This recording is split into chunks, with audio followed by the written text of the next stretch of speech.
Welcome back to the Shut the Hell Up and Sell podcast. I am your host, the author of Shut the Hell Up and Sell, Ronell Richards.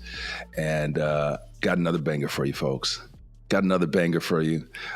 Today, I am honored to have my guy, Rob Napoli, on the podcast, Mr. Social Soul. This guy's he's all about the love. He's all about selling with intentionality, selling with the heart. And before we get this thing started, get his book, because his book is fire. Rob, what's going on? My guy, I am doing very well, and man, just glad to be here and supporting. And I am excited to call you now author, adding it to a long list of accomplishments that you have. Isn't that crazy? It is, considering a short story for your listeners, when Ronell and I first met way back, and we started our kind of, I would say, acquaintanceship, business relationship, and then friendship happened really fast. I remember we sitting down, we talked about writing, when I was writing a book, and you're like, I don't have time for it. I got all these things going on. It's not the right time. And then I remember the day you called me and was just like, hey, yo, Rob, I'm going to write a book. And I was like, finally. So now to hear that and see that, I'm really excited. And I know you've shared about it on your LinkedIn, about your journey of the timing needed to be right for you to put this message out. And I couldn't be more proud to see it come out and also have a little impact on the podcast with it coming out, because it's needed. There's just so much happening in the sales world. And everyone's talking about humanizing sales, this and that, but there's very little action around it. And, I'm an action guy. I walk my talk, and I think there's not enough of that. Mm-hmm. So I'm excited about this, man. And I'm proud to call you author, Ronell, and have another friend author going to be sitting on my bookshelf here soon. Well, dude, thank you so much for saying that. And hold on.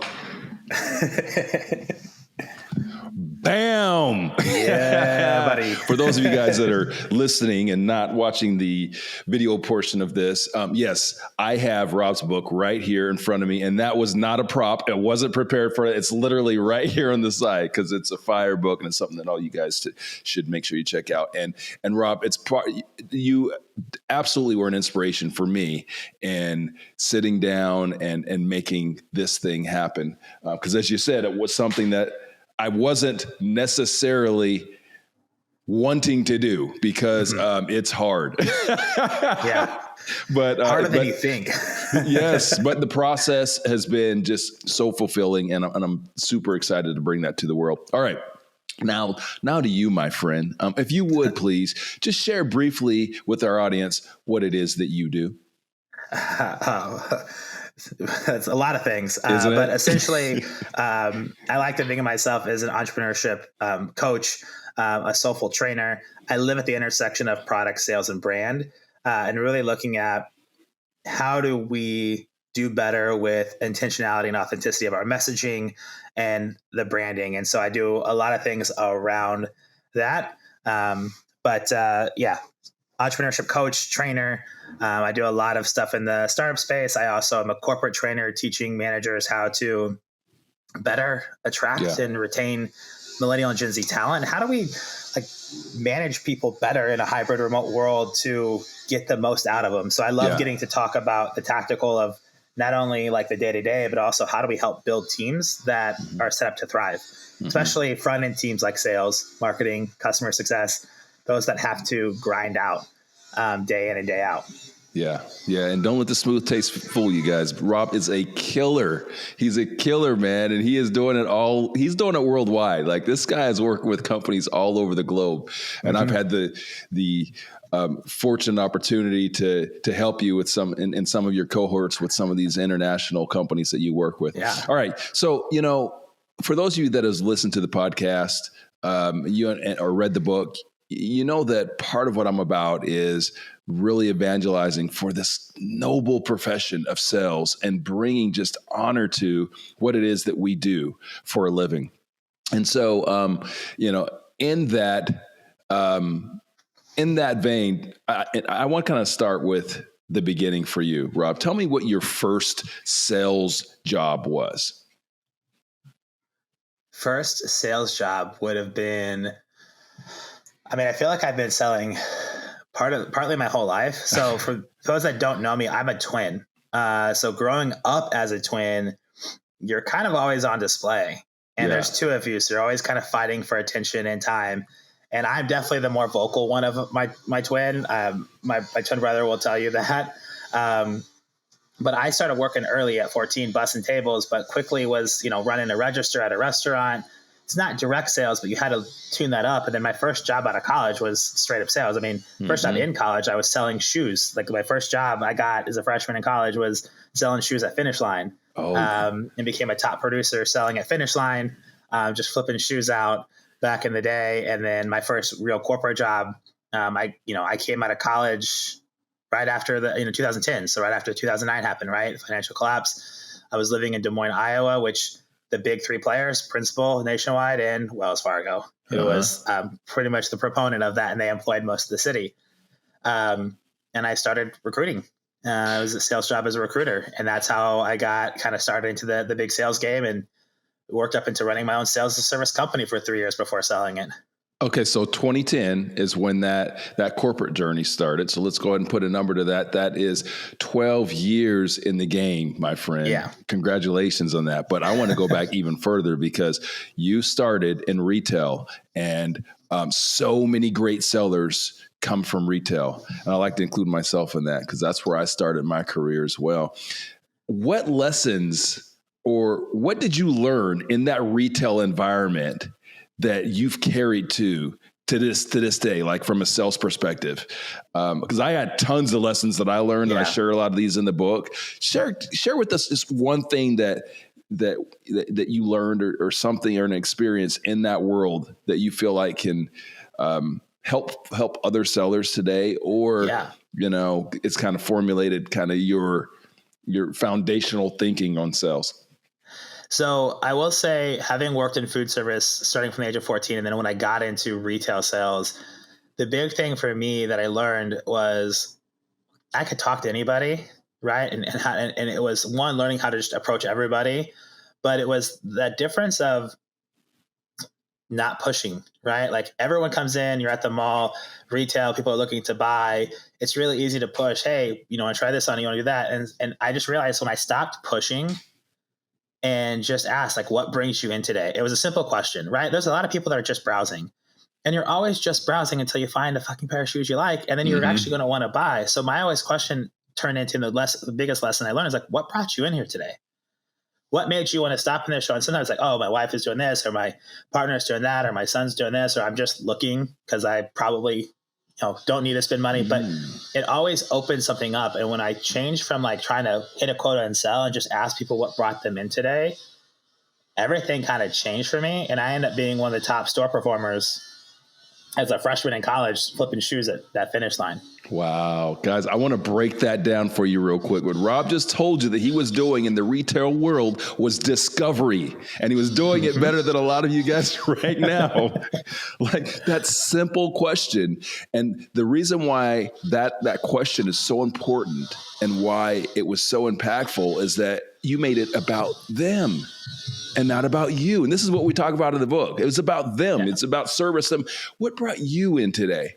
And so when I found out if they're looking for a new pair of running shoes or something to wear with an outfit, then I could actually start recommending and being seen as credible. But until I understood, what they were in for, what they were really trying to look for, or what pain they were wanting to solve, I couldn't recommend anything, right? So why would I recommend, oh, hey, these new Nikes just dropped. You look like you're a fan of Nike Air Force Ones. No. Hey, actually, I might need a new pair of running shoes. Oh, well, why don't you look at these ones? Here's some of the top of the line. It was just like, it instinctively happened, and I didn't realize it until later, but it was those easy things. And I saw too many people there that were trying to like push like whatever was on sale. Like we had, in retail, there is always a brand you're supposed to push. And if you sold a certain number of shoes, you'd get a free pair and you get a little bonus check. Yeah. So people are trying to push these shoes. It's like, I don't really care to push those shoes. I mean, I will, I want to be a performer, but like, that's about me. That's making sales about me. And it was just always like, what brought you in? And that conversation started, and it was easy to turn that into recommendations, building credibility. And then I had people that would come back to buy from me and ask me, hey, when are you working? I want to come back and look at a couple other pairs for my son. Like I remember selling to a mom who was a runner, and she had 3 kids she wanted to be runners. So she brought them back to work with me. And I found they all got different brands of shoes because what made it fit for them. Yeah. And that was it. Like that was like a really key lesson I learned. And it was because of retail that discovery happened. I think that's also what made me successful as a recruiter, right? When you're recruiting and working with people, you have to ask really good questions. Mm-hmm. And I love it. Like I've never come from your traditional software sales. And in fact, I was told that I would never be able to be good in software sales because I was always services sales or retail sales. I'm like, fuck that. People who understand how to ask good questions and not just talk about what a product does, like game changer. And if you services in retail, you have to be able to ask good questions. Wow. Guys, again, such fire here. And for those of you that have read the book, you're recognizing something here that Rob's sharing, because this is something that connects right with the book. And that is, it's not about us. You have to find out what matters most to your customers.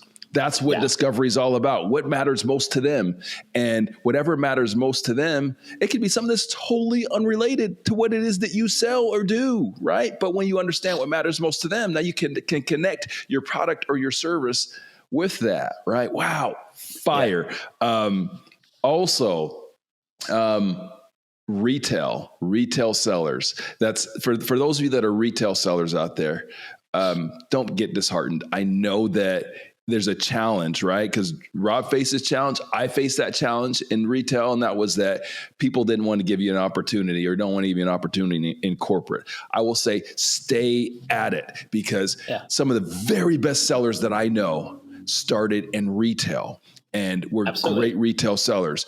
And the advantage that retail sellers have, I believe, over a lot of corporate sellers, is that you're trained differently. It's about connecting with people. It's about having conversations with people. It's about, as Rob's putting it, understanding what matters to people. And that's something that in a corporate environment, corporate sellers are at a disadvantage, because when they come out of college and they go to whatever their company is, these companies largely don't teach those soft skills.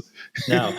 And part of that is depending on where you go, right? If you go to like a bigger, larger corporate, a lot of the sales training and methodologies they teach you were about how to find what's most qualified, because they had so much inbound coming in. They're trying to bat people away with sticks. So they're trying to qualify based on who's going to spend the most money based on a large funnel. Yeah. Retail, you have a lot of people in a store that aren't really looking to buy that day. So you have to engage. Yeah. And the other big lesson that I learned, and you kind of brought it up, but I want to highlight, and this is something I did a podcast with Walker McKay on, and he talks this all the time, is I made this mistake in my first corporate job, is I was making too many friends in that sales. Because when you want to make a connection, you want to make it about them, you want to have that conversation, but you're not trying to become their friend, because no one likes to ask friends for money. Or if you're a friend, you're like, I'm expecting a good discount, right? So there's a fine balance to make. And I actually made that mistake going into the corporate world, because I was so good at building rapport and asking about them and making it about them. I made a lot of friends along the way when I was doing corporate longer sales, because I was selling into enterprises, that long sales cycle. And it actually hurt me in my early days of building a business. So I think there's a really fine balance that you don't want to make friends. You want to make sales, but you can make sales by making it. It doesn't mean push product. It means make it about them, build a rapport, make them feel special, make them feel like they're being heard, and they're more likely to buy. And you learn that in a retail environment when people come in with the idea that they're going to bat you away with a stick, and you have to find a way to open them up. Rob, you are rapid fire right now, man. Like we better tighten this thing up, or we can go all day. What you just dropped right there was another just gem. You know, people bristle at, well, I will say that I get some weird reactions from people when I say that whole thing that people buy from people they like is bullshit, right? Because sellers tell ourselves this every day. Well, people buy from people they like. Okay, let me clarify. Someone liking you doesn't matter. Doesn't matter. Can it impact? Absolutely. But the problem is that salespeople are so far over on that, trying to like me, be a friend, that they're forgetting that the most important thing is to bring value. To bring value, to solve problems, to create solutions to problems that people have. That's what we do as salespeople. Yeah. Now, if you are, someone that's likable on top of that, sure, that will absolutely help you. But I know plenty of sellers that aren't likable. They're not the most likable people, but they are excellent at diagnosing problems and creating solutions. And that's what makes people buy at the end of the day. Now, I would 100%. Say that, hey, if you can be someone that's personable, if you can, that can help with that relationship building. But I'm gonna tell you at the end of the day that, this is business, and people want to do business with people, not just that they like, but people that solve their problems, people that make their lives easier, people that make 100%. Them look better to their boss, all of those sorts of things. Preach. I mean, it's funny because I wrote this book, my book, The Social Soul, about personal, professional brand. And part of it is creating a brand that attracts people to want to work with you, because people buy from people they like. But I think if I had to rephrase that, and I wish I could for the book, is people buy from people that are credible and they can respect. They don't have to respect you as like best friends. They don't have to like you, but they can respect the fact that you are listening, diagnosing, and creating a solution that solves a problem. And that's where they really buy from. Yep. And so you just share that. And it's like, I love that people bristle, because we do this thing in sales where the pendulum will, I think actually just in America in general, pendulum will always swing too hard to the other side. Mm-hmm. So like, oh, people buy from people they like. We got to be everyone's best friend. Oh, people buy this, we're going to be back over here. And it's like, no. Yeah. Be human. Yes. Where's the middle that we're humans working with humans to solve pain and alleviate problems? Right? Like that's at the end of the day what sales is about. All right, guys. So, our next podcast is going to be, the new podcast is Sales and Shit with Ronell and Rob. So just look for that, because we can do this all day. All right. Let's keep this bad boy moving. All right. It is very important to me to continue to mentor and to coach. I know this is a big part of what you do. And the reason why I think this is so important is I think these lessons need to be passed on. I think that the pride and the joy and that sellers could and should have, I think, start with guys like you and I sharing these stories and mentoring and coaching those folks that are coming up. So, no doubt in your career, you've had an unsung hero. You've had somebody that, maybe people just don't know. Maybe they don't know that impacted your life in a way that maybe was grandiose or maybe was subtle, but super impactful and long lasting. This is your opportunity to shout out one of those unsung heroes. Who would you like to shout out? Can I shout out two really quick? There's two specific reasons. So one was my first boss. One was my first boss, Carrie LaCava. She took a chance on me. She took a big chance on me and very quickly promoted me from on the recruiting side to the account manager side, partly out of need and just things happening. But she saw something in me I didn't see in myself. And she put a lot of time, energy, and effort to helping me develop that. And I think a lot of the foundation of who I am as a salesperson is because of her. So that's the first person. And, I worked for her for 5 years, and it was amazing. And I took so many lessons. I've learned a lot from her. The second unsung hero in my life, and I've talked about this before, is the first time I got fired. I got fired by Christopher Gannon, and he did it with grace, and he gave me he handled everything really well. Gave me kind of this nice little package to kind of walk away and do this thing. But the reason why he fired me, he goes, Rob, I'm not letting you go for performance. I'm letting you go for passion. I'm trying to build a business. I know this is not what you want to be doing. I want you to take this and go start something that you want to do, because I know this isn't it. And then literally 3 months later, I founded Happy Day Group, which I grew. It's how we met.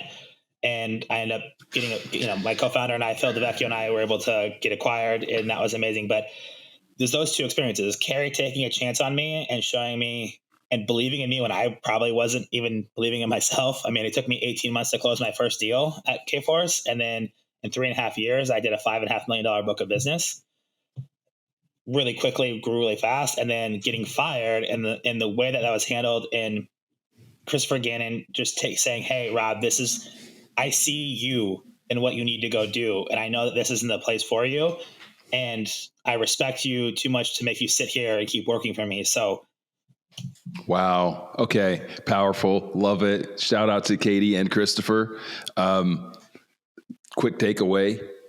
Who's that uncut gem? Leaders. Who are those uncut gems? Who's that person that doesn't know their superpower, but you see it? Invest in them, mentor them, coach them, help them to see it like Katie did. And then, Carrie, both of them. Carrie, look, I was sorry, Carrie. I'm sorry, Carrie. But Christopher's impact was just as powerful. And this is what I'm talking about. This is what this podcast is about. Like, these lessons that we learn aren't always like rosy. Like a lot of times people talk about lessons they learn, and it's like they're success stories. No, man, like success is easy, relatively speaking. Like real lessons come from trauma. Real lessons come from, the most important lessons come from those failures, those difficult experiences and overcoming. Now, what Christopher did is something that a lot of leaders struggle with, which is helping people to help themselves by making tough decisions. Because, no one wants to be fired. A lot of us don't want to do the firing, right? But like what he was able to articulate to you was that, hey, listen, this is probably good for you, right? Like you're going to go on and you're going to do some other great stuff, but like this isn't a good fit. And that's okay. Yeah. It's okay. I mean, not like I wasn't producing, I was bringing in revenue. So he's also saying, I'm letting you walk out the door and losing revenue that you are bringing in for you to go build something bigger for yourself. Like how fucking amazing. Like that was hard for me to take. And it took me a long time to really internalize that. But how amazing is it as a leader, knowing somebody's not a right fit, losing out on potential revenue coming in, and sending somebody off in the world to go do something that they need to do to help themselves. Like that's, to me, it was such an amazing thing. And that's why it was crazy. I got fired for passion and not for performance. And for a leader to see that and to call that out and articulate that and help me make that decision. Cause I don't know if I would have jumped 2 feet into the world that I am to having built a business like that if I didn't get the little push I needed from an awesome leader. Wow. That's leadership. Okay. So it's story time. So, what we do in the book, what I do in the book, I always say we a lot, but it's because I'm a team guy. You're humble in the fact that everything that you've done and accomplished, you're amazing, and you've done a lot of things, but you also realize that it's the people around you that help make you who you are. And I think so many people say, I did this, I built this. And you might have the idea, you might have been the leader that built it, but you have a team. And so I think you're just instinctively a we person because you respect and believe in your team enough that every idea, everything you've done has been because others helped rally to your call, which is a big piece of leadership as well. Oh man. Thank you. Thank you for saying that. Guys, read the dedication in the book. Read the dedication. That'll even resonate. It'll resonate that much more. So in the book, talking about, the first part of the book is storytelling and doing that in a way to help people to better connect with why I believe the way that I believe and why, and thereby use those beliefs and those philosophies to influence how I execute. So, all of our guests, I like them to share a story from their life, from their career. Rob, can you share a story with me? Something that it can be painful. It can be, you already gave a great one. That was really great. But now give me another one. Something that helped formulate your philosophy on business and maybe even life, man, and influences how you operate to this day. Yeah. July of 2013 or 14. I can't remember the exact year. I was starting to see success as a seller. In my first role, I was flying high. I had tons of contractors on. I was, top performer. And I took my foot off the gas. And then the summertime budget cuts hit, and I lost like 10 contractors in a 24-hour time span, which is quite a bit of revenue. And I remember sitting down with my boss, and it was devastating for me. And then for her to say, "Hey, like I feel and see you, you know, taking your foot off the gas." And it was that mentality that as sellers, when we see a bit of success, we let our egos take control. And then it was that moment that I reminded myself, and I struggle with this all the time still. But one of the things that I fight is my own ego, and know that I'm not bigger than anything, right? And just because I'm seeing success does not mean it's time to take a step back to think that, oh, look at me, I'm doing all these great things. Because the minute you do that, it's the minute you lose momentum. It's the minute that things change, and it's how you respond. And it was really hard. I took a week. I was in a funk for a week, and then I was able to come out of it. In fact, I replaced all those positions within 30 days. I went and found new business. We made it happen. It was a collective team effort. I remember how the team rallied to go do that because everyone wanted to buy in, and everyone had a stake in it in terms of like bonus and stuff like that. And we just rallied as a team. We put a strategy in place to fix it. But it was that moment, and the lesson I've learned is to never let my ego get better than me. Get the best of me, right? And that was a really fucking hard lesson, and I've taken that with me. I've done some really cool things, and I'll talk about it. But I'm like you, like I'm humble. I try to be humble, right? I try to walk my talk and be humble. But that kicked me in the ass, and it's something that I never wanted to let happen to me again, because I didn't want to be blindsided. I was blindsided emotionally. I was blindsided professionally. I was blindsided personally because I realized that I couldn't look in the mirror and said that I did everything to prevent this. I was like, this is my fault. Yeah. That's something that veteran sellers and newer sellers alike can identify with. And I've seen that be cyclical. Like, a seller will do really well and start feeling themselves, take their foot off the gas. They stop planting seeds, right? Like as sellers, we're farmers, man. Farmers, we always got to be planting. We got to plant like clockwork. If a farmer has a great harvest, they're not like, oh, I'm going to, wait an extra month or two before I start planting. No, because that's going to ruin the next harvest. Like we're always planning. Great share. I love that one. Here's how I know you grew up in the Midwest. you know that those seeds need to be planted on time. That's how I know you grew up in the Midwest for a little time. that's just a fact, man. Like, it so. Well, and also I think that every good seller has to be part hunter and part farmer. Like we try to split everybody. Yes. Some are hunters, some are farmers. I think every good seller has to know when to hunt and when to farm. Yep. And you can never stop farming and you can never stop hunting, right? Because you got to keep it moving. But it's a tough lesson to learn. All right.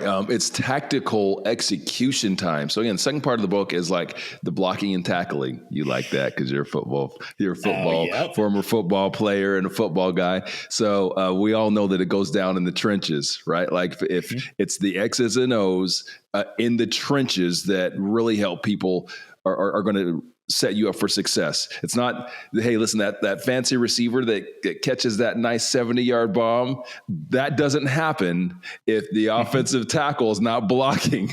So this is where 100%. We get into the X's and O's. If you could share something tactical that people can take from this podcast and apply to their business immediately to start seeing some success.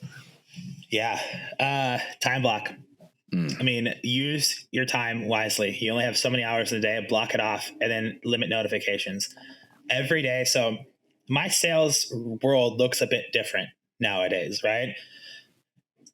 So what I do and what I coach and what I train on is whatever your role, put that block of time, whether that's 15 minutes to reach out to 5 new people, 5 prospects a day. That's it. You never miss it, right? You have that block of time to do 5 new people. So I block 20 minutes. It's at 9. My block is always at 9:15 to 9:45, and I only take 20 minutes. I'm going to reach out to 5 new prospects a day, and that's it. And the other lesson I'd have, if you really want to see your business grow, is be an engager, right? with that prospect list, with that time, go comment on 5 prospects or 5 potential customers' content. Go engage with them. Go be seen where they are. And if you do those 2 things, and you can literally do that in 15-minute blocks a day, you will never not have conversations started and things in your pipeline moving. Those 2 simple things: engage in the places and spaces and the people that you are wanting to sell to, and make it a point to reach out to 5 new people with a personal note, not a sales message, not some bullshit templated, "Hey, Ronell, saw that you were doing this podcast. Love the message about X, Y, and Z. I wanted to connect with you over ABC. Let me know if you're down." Very personalized.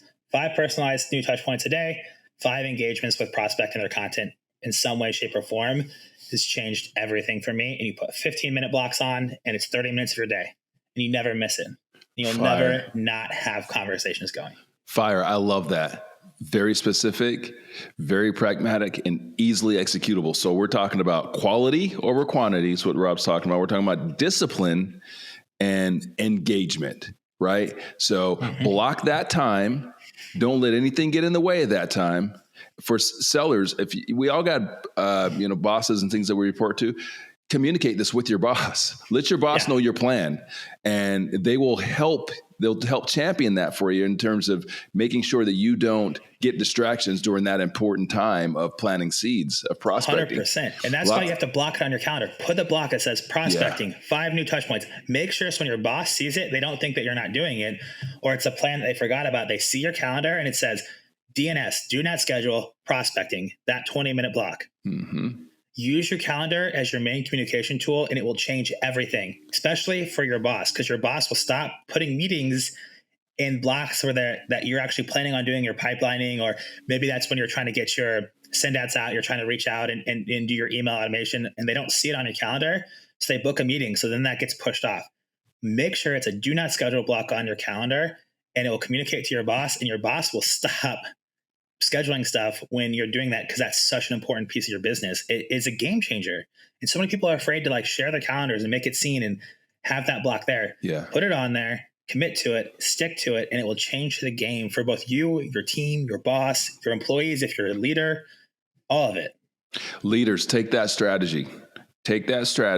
You can implement it with your sellers. So if you're an individual contributor, boom, you got the plan. If you're a leader, go ahead and take this, and we'll let you claim that it's your idea. It's all good. It's 100%. All love over here. You don't have to 100%. Say that Rob put me on game. Just go do it, man. Go do it. Take credit for it. We know that Rob, Rob was the inspiration, and we're just fine with knowing that over here, that we're making a change, making an impact. My guy, how should people reach out to you and connect with you? Yeah, I make it really easy. I have a website, robnapoli.com. Has all my contact information, my LinkedIn, my TikTok, my Instagram, email. You can set up a coffee chat right on my website. It has a chance to buy my book, has a chance to find my podcast. All my episodes are there. So robnapoli.com. Make it really easy. I'm big on LinkedIn. I'm always down to have conversations. Come find me, let me know, and I'm always happy to help, especially any friend of Ronell's or any fan or supporter or amplifier of Ronell's is a friend of mine, because I respect this man so much, and he's been a big part of my last 3 years since we've gotten to know each other. And I remember we met for the first time in DC last year, a year ago in September, right? And it was amazing. It was like, it was like we've been friends for years. Like we were like childhood buddies, and just, kick the tires around. It was awesome. So, appreciate y'all. And I'm happy to have any conversation that people may want to have. Rob, thanks for hanging out with me, man. Again, go to the website, robnapoli.com, and that'll be in the show notes as well. And make sure you get out there and get your copy of his book, which is available where, Rob? On Amazon and Barnes & Noble. Amazon, Barnes & Noble. It is The Social Soul. The Social Soul. And it's a great book. All right, guys. Thank you again for taking time out of your day to hang out with me and one of my friends as we talk about sales concepts, share some stories, give some practical advice, and teach people to say less, sell more. See you next time.